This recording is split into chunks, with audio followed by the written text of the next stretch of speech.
Chapter 17 મારા સપનામાં આવ્યા હરી.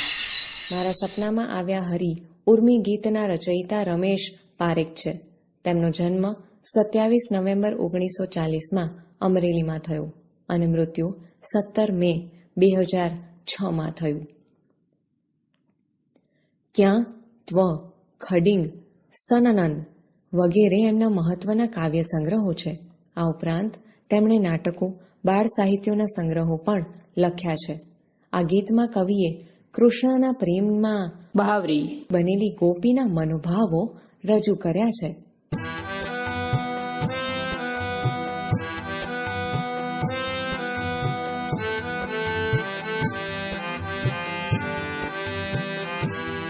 મારા સપનામાં આવ્યા હરી,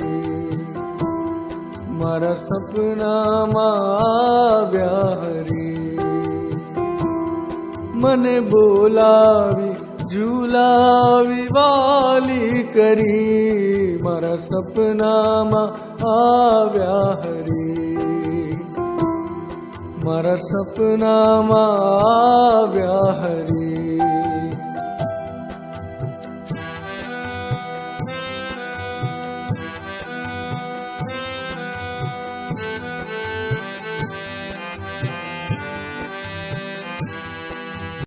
સામે મરકત મરકત ઊભા, મારા મનની દ્વારિકાના સુબા. સામે મરકત મરકત ઊભા, મારા મનની દ્વારિકાના સુબા. મારા આંસુને લૂછ્યા જરી, મારા આંસુને લૂછ્યા જરી.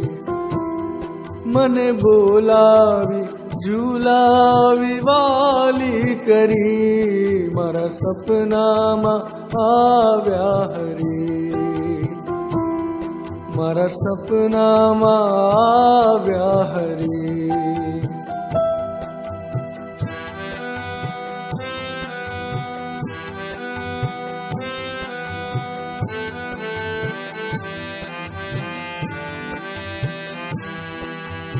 આંધણ મેલ્યા તા કરવા કંસાર, એમાં ઉરી દીધો છે મેં સંસાર.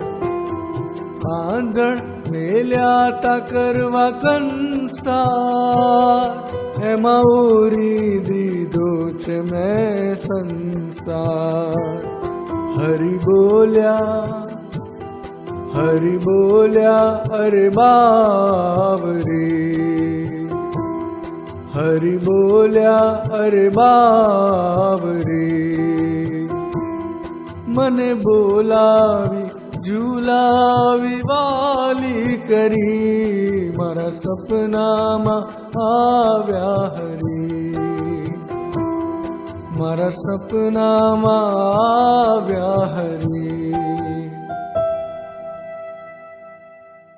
સમજૂતી. પહેલી પંક્તિ. મારા સપનામાં આવ્યા હરી, મને બોલાવી ઝુલાવી વહાલી કરી. આ પંક્તિમાં કવિ કહે છે કે આજે મારા સ્વપ્નમાં શ્રી હરિ આવ્યા. તેમણે મને બોલાવી, હિંચકે ઝુલાવી અને પોતાની વહાલી પ્રિયતમા બનાવી. બીજી પંક્તિ. સામે મરકત મરકત ઊભા, મારા મનની દ્વારિકાના સુબા, મારા આંસુને લૂછ્યા જરી. મારા સ્વપ્નમાં હરિ મારા મનની દ્વારકાના રાજા મારી સામે મંદ મંદ હસતા ઊભા રહ્યા છે. તેમણે મારા આંસુને સહેજ લૂછ્યા. ત્રીજી પંક્તિ. આંધણ મેલ્યાતા કરવા કંસાર, એમાં ઓરી દીધો મેં સંસાર. હરિ બોલ્યા અરે બહાવરી. આ પંક્તિમાં કવિ જણાવે છે કે આ મંગળ પ્રસંગે મેં કંસારનું આંધણ મૂક્યું હતું, પણ એમાં મેં મારું સમગ્ર જીવન સમર્પિત કરી દીધું. આ જોઈ હરિ બોલ્યા અરે ઘેલી.